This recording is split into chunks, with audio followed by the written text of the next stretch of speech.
So Charlie Kirk has died. And the internet, being the internet, is out here popping champagne, posting memes, and patting themselves on the back like they've just won some moral victory because a man they hated isn't breathing anymore. And I have to be real with you. That's not a win. That's not justice. That's not even strength. That's cruelty dressed up as righteousness. It's hate wearing a mask of celebration. And honestly, it's pathetic.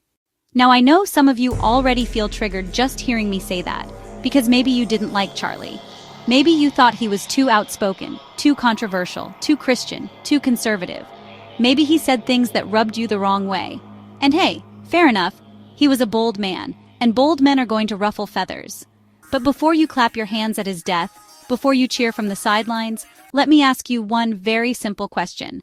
How would you feel if the shoe was on the other foot? If tomorrow the headline read that a well-known gay activist died, and the internet filled up with people celebrating, mocking, throwing parties, would you still think that was funny? Would you still call it justice? Or would you suddenly realize, wait, that's cruel, that's hateful, that's not okay? Be honest. If a famous homosexual figure passed away and people lit up Twitter with dancing memes and jokes, you'd call it homophobia. You'd call it hatred. And you'd be right. So why is it different when the person is a Christian, when the person is Charlie Kirk? Or let's flip it another way. Imagine a respected Muslim leader dies, and suddenly non-Muslims are all over the internet celebrating, mocking, saying, "Good riddance." You'd cry Islamophobia immediately, and you'd be right to, because celebrating the death of someone purely for who they were and what they believed isn't noble, it isn't moral, and it isn't justice. It's hate. But here's the uncomfortable truth. Hate doesn't magically transform into virtue, just because you're directing it at someone you don't like. Hate is still hate. Celebrating Charlie Kirk's death doesn't prove you're righteous. It proves you've lost your humanity. It proves that instead of fighting ideas, you've chosen to fight people. And when you cross that line, you stop being the hero of your story, and you start becoming the villain.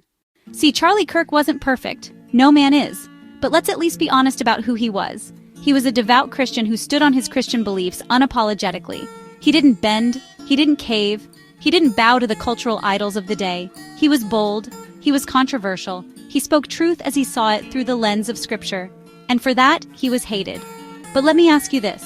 Since when is being hated by the world a reason for Christians to be ashamed?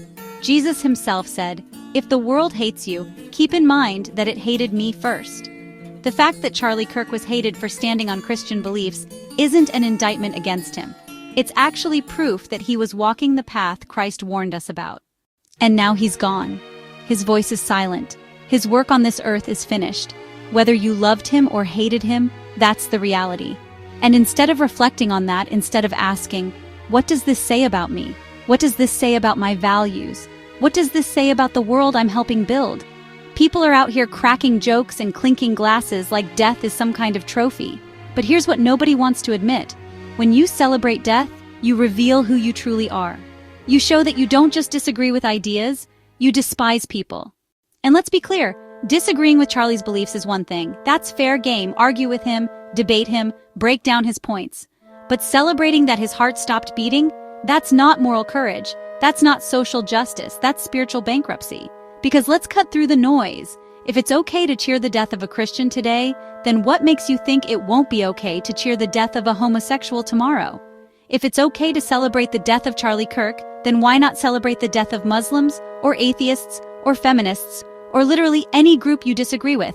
Once you normalize celebrating death, there's no limit. There's no line. Every group becomes fair game. And sooner or later, it's going to be your group, your tribe, your people in the crosshairs. And don't sit there thinking, well, that's different. No, it's not different. Hate doesn't discriminate, it only multiplies.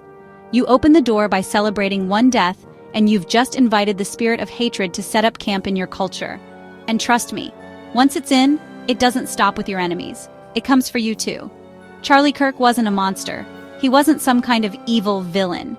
He was a man who loved God, who loved his country, who believed in truth as revealed in Scripture, and who wasn't afraid to stand on those convictions even when it cost him. And whether you agreed with him or not, at least he stood for something. He didn't waffle. He didn't live lukewarm. He believed in Jesus Christ, and he lived out that belief boldly. And now people think they're clever because they're dancing on his grave? That doesn't expose Charlie. It exposes them. Let's be honest about why people are celebrating. It's not because death is ever something to celebrate.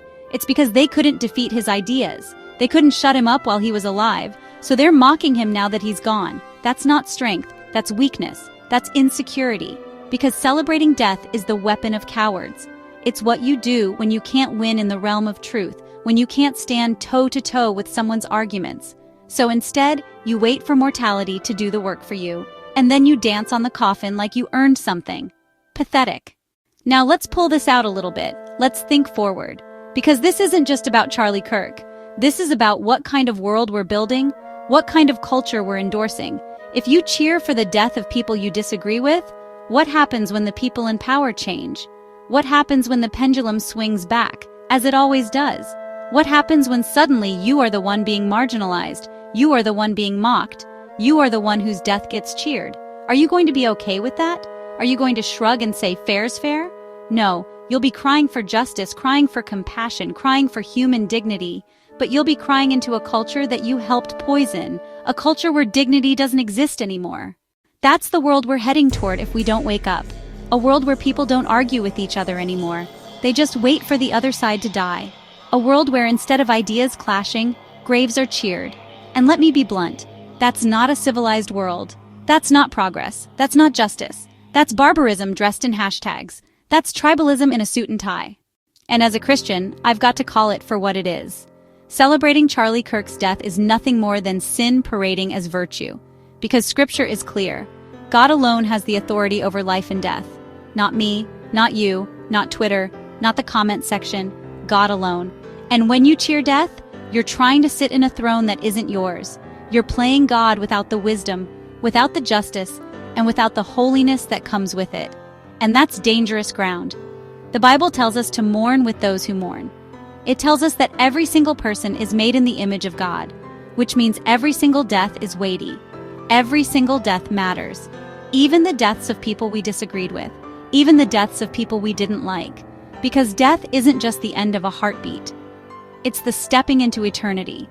And if you can watch that happen and laugh, you've lost sight of what it means to be human. Now don't get me wrong. I'm not saying you have to pretend you liked Charlie Kirk if you didn't. I'm not saying you have to rewrite your feelings about him. But I am saying this. Celebrating death is beneath you.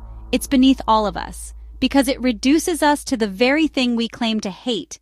People who dehumanize others. And if you can't see that, then maybe you're not as righteous as you think you are. Charlie Kirk lived his life as a devout Christian, standing unapologetically on his faith. And whether you admired him for that or despised him for it, at least he lived with conviction. When your day comes, and it will people be able to say the same about you? Did you stand for something? Did you hold fast to your beliefs even when it was unpopular? Or did you spend your life tearing others down, mocking their deaths and calling it virtue? Because in the end, history doesn't remember the mockers. It remembers the men and women who stood for something, even if it cost them everything. So here's my challenge. Stop cheering death. Stop feeding the cycle of hate. Fight ideas. Debate truth. Clash in the arena of reason. But don't lose your humanity by celebrating graves. Because if you do, the grave you're really digging is for the soul of our culture. Charlie Kirk is gone. His race is run. His fight is over. And whatever you think of him, he stood on what he believed with conviction. If you can't respect that, then at least respect the fact that life and death are sacred. And if you can't do that, then don't be surprised when one day you find the world cheering when you fall. So here's the bottom line. Stop playing God. Stop celebrating death.